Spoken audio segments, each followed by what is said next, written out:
Okay, so today we've got the Maddog scooter, and we're actually going to put the mirrors on it. You're going to come in, it's going to have the box that comes with it.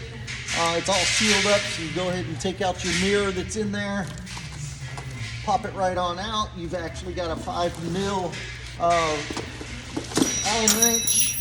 I'm going to use mine that I've got as a T-handle. It actually, it's going to be, you can either do it either way. You can put your mirrors up on the top. You can put it like this, or the way that it goes on the bottom. It's up to your choice. It's a 5mm, you put it in. This is a crush sleeve, so it actually pulls this piece and it crushes it inside. It smashes this in and it gets wider inside there. So you just slide it right on in and you're gonna tighten it up. You'll feel it, it'll start getting a little tight.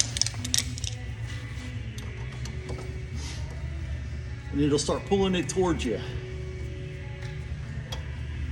And as it pulls it towards it, it pulls it tight so it stays solid in there. You can do it either way, up or down, so it's actually locked in there now, it's solid. That's all you do. Do it on the other side. Have a nice day.